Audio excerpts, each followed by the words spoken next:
사도행전 22장 6절에서 10절입니다. 가다가 정오 때쯤에 다마스쿠스 가까이에 이르렀는데 갑자기 하늘로부터 큰 빛이 나를 둘러 비추었습니다. 나는 땅바닥에 엎어졌는데 사울아, 사울아, 내가 어찌하여 나를 핍박하느냐 하는 소리가 들려왔습니다.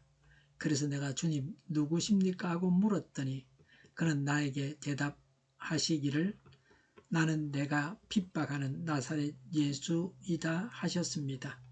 나와 함께 있는 사람들은 그 빛은 보았으나 내게 말씀하시는 분의 음성은 듣지 못하였습니다.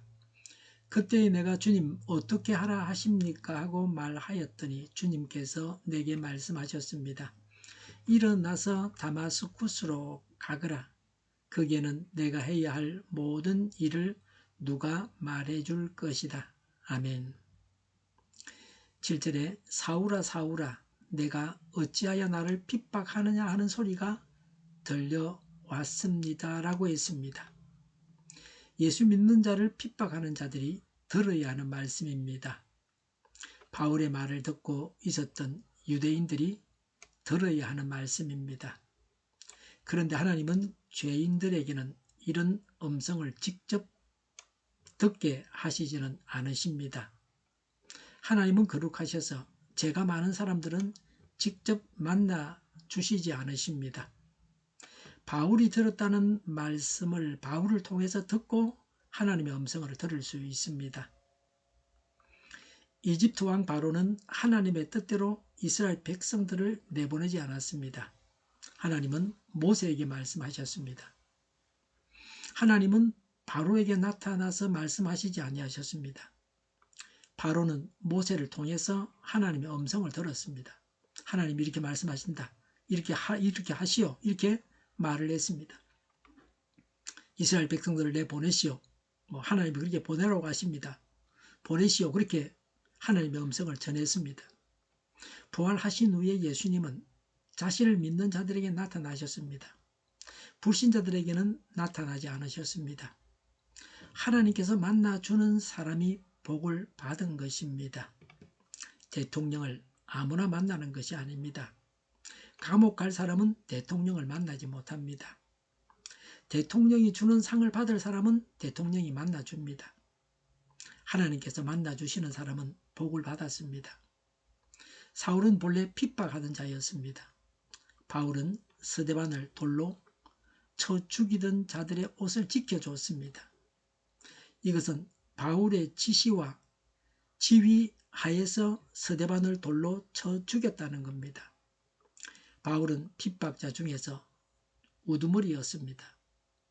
여기서 예수님을 만나게 된 것도 다마스쿠스로 그리스도인을 잡으러 가던 중이었습니다. 우리의 경우는 예수님을 핍박한 적이 없습니까? 저도 믿음 생활을 하지 않을 때는 저희 집에 있는 성경을 다 모아서 태운 적도 있었습니다. 지금은 핍박을 당하고 있지는 않습니까? 우리는 핍박받는 분들을 위해서 기도해야 합니다. 또 핍박하는 자들을 위해서도 기도해야 합니다. 지금은 이슬람권과 공산권에서 핍박을 받고 순교하는 분들이 많이 있습니다. 동성애와 관련해서 소수자 인권이라고 하면서 우리의 신앙에 핍박을 가하고 있습니다. 그래서 옥에 갇히고 법적인 처벌을 받는 분들이 있습니다. 이런 핍박들을 두고 기도해야 합니다. 기독교를 믿는 국가라고 하면서 사실은 성경을 떠난 그런 나라들을 두고서도 우리가 기도해야 합니다. 그리스도인을 핍박하는 것은 바로 예수님을 핍박하는 것입니다. 7절과 8절에 왜 나를 핍박하느냐? 나는 내가 핍박하는 나사렛 예수라고 예수님은 말씀하셨습니다. 바울은 다마스쿠스로 그리스도인을 잡으러 가고 있었습니다. 바울은 예수님을 믿는 자, 즉 교회를 핍박하고 있었습니다. 그런데 예수님은 나를 핍박한다고 하셨습니다. 교회를 핍박하는 것이 예수님을 핍박하는 것입니다. 예수님은 교회와 자신을 동일시하십니다. 우리를 핍박하는 자가 있습니까? 바로 예수님을 핍박하는 것입니다. 우리가 핍박을 받아 고난을 당하는 그 자리에 예수님이 계셔서 같이 핍박을 당하십니다. 우리와 함께 핍박을 당하시는 예수님을 묵상합시다. 나는 홀로 핍박 당하는 것이 아닙니다. 예수님께서 함께 핍박 당하기 때문에 즐거워하고 기뻐하시기 바랍니다. 그리스도인을 인도하시는 하나님이십니다. 10절에 주님께서 내게 말씀하셨습니다. 일어나서 다마스쿠스로 가거라. 거기에는 내가 해야 할 모든 일을 누가 말해줄 것이다 라고 했습니다. 예수님을 만나고 갓 태어난 바울에게 어떻게 해야 할지를 예수님은 알려주셨습니다. 교회를 박해하는 일은 없어지고 말았습니다. 다마스쿠스에 가서 예수 믿는 자들을 잡아서 감옥에 옥에 쳐넣고 죽이고 하는 일들은 이제 없어지고 말았습니다. 책임자 바울이 예수님을 만나서 새 사람이 되었기 때문입니다. 예수님은 지금도 우리의 중심에 계셔서 무엇을 해야 할지를 알려주십니다. 우리를 인도하십니다. 예수님의 인도를 따라서 살아가고 있습니까? 거듭났다는 증거는 하나님께서 인도하심이 있다는 것입니다. 바울은 앞을 보지 못하고 쓰러져 있었습니다. 하나님께서 이런 바울을 인도하셨습니다. 지금 우리가 암담하게 벽에 부딪혀 있을지라도 하나님께서 예수님께서 인도하십니다. 바울이 해야 할 일을 말해줄 사람이 있다고 하셨습니다.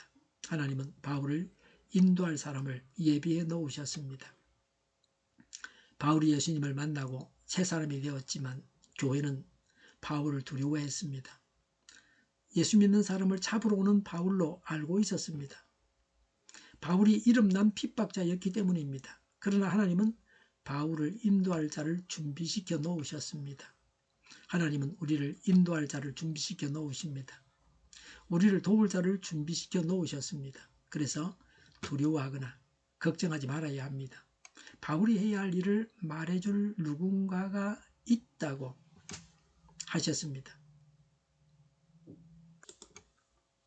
그 사람의 이름을 알려주지는 아니하셨습니다. 전에 제가 중국 가서 약을 지어왔습니다. 돈은 거의 들지 않았습니다. 진료비나 약값이 얼마 되지 않았습니다. 10,000원, 20,000원 이리밖에 안 됩니다. 그 후에 사람들이 중국 가서 수백만 원어치 약을 지어왔는데 벨로라고 하는 분들을 만났습니다. 관광 가서 돈만 낭비하고 온 것입니다. 제대로 된 의사도 만나지 못하고 말이죠. 제가 중국말을 못하는데 네이버 지식인에 들어가서 제가 쓴 글을 번역해 달라고 했습니다. 어떤 분이 중국에서 중국 의학을 공부했다고 하면서 번역해 줬습니다. 그것도 아주 쉽게 금방 번역해 줬습니다. 또 중국 병원에서 통역을 해주는 분이 있었습니다. 하나님께서 사람을 준비시켜 주셔서 약을 먹고 효과를 봤습니다. 만성 소화불량을 고쳤습니다. 태어나서 계속해서 그 만성 소화불량으로 고생을 했는데 그걸 고쳤습니다. 거의 한 달에 한두 번은 소화불량으로 배가 아파서 얼마나 고통스러웠는지 모릅니다. 그걸 고쳤습니다. 우리를 도울 사람을 준비시켜 주시는 하나님이십니다. 우리가 다른 사람을 돕게 인도하시는 하나님이십니다. 받는 자보다는 주는 자가 더 복되다는 말씀을 기억하고 하나님의 인도를 따라서 도움을 받고 도움을 주는 자가 되어야 합니다. 제가 만성 소화불량 이야기를 했는데 그 만성 소화불량에 도움되는 또 한 하나의 사건은 영남 가나안 농구나 교회 가서 밥을 한 입 넣고 120번 씹으라, 고구마 한 입 넣고 120번 씹으라 하는 걸 배웠습니다. 그래서 더 확실하게 잘 씹어서 이제는 소화불량을 완전히 떠나게 되었습니다. 특히 고구마가 잘 취하는데 잘 씹어야 되죠. 물을 마시지 말고 국물을 마시지 말고 잘 씹어야 됩니다. 한 120번 씹어야 됩니다. 그렇게 해서 침하고 섞여서 삼켜야 이 소화가 되고 몸의 영양분을 흡수할 수 있습니다. 그러지 않으면 우리 몸속에 들어가서 그게 소화가 안 되고 대변을 볼 때 악한 냄새가 나고 방귀에서 냄새가 나고 뭐 그렇게 됩니다. 독이 됩니다. 잘 씹어야 됩니다. 하나님은 대부분의 일을 사람을 통해서 하십니다. 하나님께서 직접 하시는 것이 아니라 사람을 통해서 하십니다. 하나님은 사람을 사용하십니다. 하나님의 일에 사용되는 자는 행복합니다. 하나님의 일에 나를 사용하시는 것을 감사해야 합니다. 하나님께서 만나주시는 사람, 말씀해 주시는 사람은 복을 받은 사람입니다. 우리를 인도하시는 성령님의 음성을 따릅시다. 예수님의 음성을 따릅시다. 그래서 핍박하는 자를 사랑하고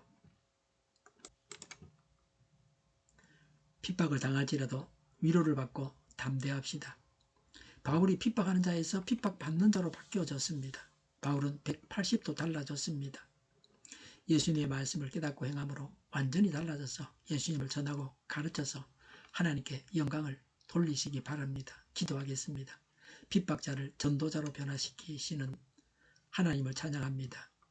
우리를 인도하옵소서. 성령님을 따라서 살고 예수님을 전하고 가르치는 차고 넘치는 삶을 살아가게 하옵소서. 저희를 불쌍히 여겨 주옵소서. 저희를 악에서 구하옵소서. 하나님의 뜻이 이 땅에서도 이루어지게 하옵소서. 저희의 간구에 응답하여 주옵소서. 기도하기를 쉬지 않게 하옵소서. 저희의 필요를 채워주시옵소서. 오늘도 차고 넘치는 복된 삶을 살게 하옵소서. 감사와 찬양을 하나님께 돌려드리며 예수님의 이름으로 기도드립니다. 아멘.